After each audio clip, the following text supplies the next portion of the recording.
Star Wars TIE Fighter Issue 1 heads to Imperial space, where a lone X-Wing is pursued by TIE interceptors, who are trying to stop it from heading to hyperspace. The TIEs get the X-Wing, destroying it as they head back to their Star Destroyer Pursuer. On board, Lieutenant Lighton compliments Senior Lieutenant Gila for her maneuver against the last X-Wing. Flight Officer Garnham is happy that his girlfriend Zin made it back okay, as their commander, Tesso, tells them to report to Grandmother as they have a new mission. Heading to the command deck, they are met by Commander Nurez, aka Grandmother, who tells the squad that there is a large-scale Imperial movement happening and they have been ordered to accompany a maintenance crew from the Destroyer Summit to the Kudo system, where they are to meet the Celerity and help fix its hyperdrive issues. Grandmother compliments Squadron 5 for its short but effective time together, but Tesso says the focus of Shadow Wing has been to put down the rebel insurgencies, so an escort mission is rather out of their wheelhouse. Grandmother says that she doesn't waste talent, and a disabled destroyer is a tempting target for the rebels. She points to a holographic map, stating that the rebels have made an advance towards their system and their presence could make the big difference in the war. Later aboard the Summit, Shadow Wing meet in the mess hall, discussing the war and how it might be over soon, but Gila says that Ganem shouldn't talk about such things, since anyone could be listening. However, he still thinks that Grandmother calling the rebels separatists isn't wrong, since they are mass murderers. Later, Dree meets with Tetsu under the fighters, intent on sharing some of the alcohol he has smuggled aboard with the commander. Tetsu knows the alcohol is there to soften him up, so he will talk about the rumors about how he sacrifices his own pilots to save himself. Tesso jokes about the rumor, but Dree wonders if he is indeed the monster the rumors imply, but Tesso says that he is expendable, as are all of the squad, and luck is the only thing keeping them alive to serve the Empire longer. Zin and Ganem meanwhile talk about Ganem's rant in the mess hall about the rebels, Zin warning him not to give anyone the impression that he is sympathizing with them. He reassures her that he has no love for them since they went against the Republic. Zin still saying that things like that aren't good to say, but Ganem says that they are fighting for the peoples and the planets. Zin agrees with that, but people like Gila might not know what he is talking about and might misinterpret what he is saying. Elsewhere, Tetsu learns that there has been no response from the Celerity, which the commander finds strange since comm issues weren't reported. His fellow officer says that one squadron wasn't enough, but Tetsu reminds him that they were at war and that's all they have to work with. The Summit arrives in the Kudo system and Shadow Wing deploys, heading to the Celerity. As they head out, the squad learns that someone is jamming long-range transmissions. The ship tries to communicate with the Summit and the mining facility down on the nearby planet, but suddenly the Summit is hit by an ion blast from Celerity, as the destroyer's TIE squadrons deploy in attack formation, bearing down on Shadow Wing. Days before, Zin is saved from pursuing A-Wing during a battle by Lieutenant Quell, and once back on base, Zin thanks Quell, who says that they are all part of the 204th squad and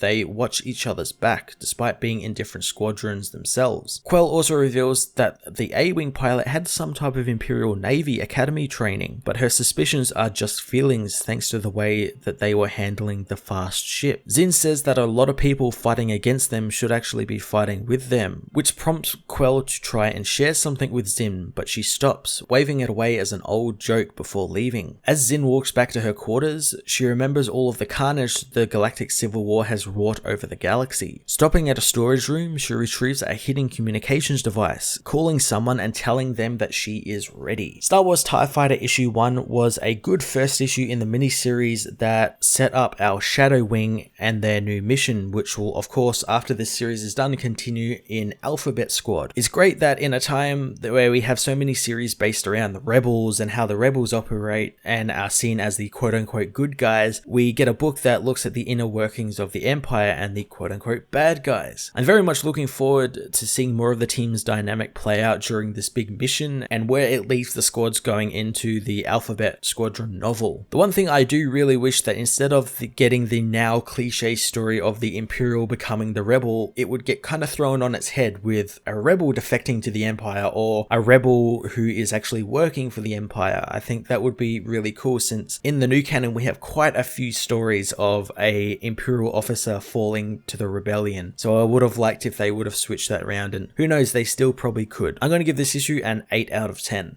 Hey everyone, thanks for watching my newest video. If you enjoyed it, you might also like to check out my other reviews here on my channel. You can also follow me on various social media platforms like Twitter by searching Matt_FOS, or even join the Comic Multiverse Discord server and chat with other comic book fans, including myself and Joel from Cape Joel. Want cheap comics and trades? Head over to the book depository with the link in the description to get the cheapest trades and comics around, along with free shipping anywhere in the world. Until next time, this has been Matt of the Fortress of Solitude. Thank you so much for watching.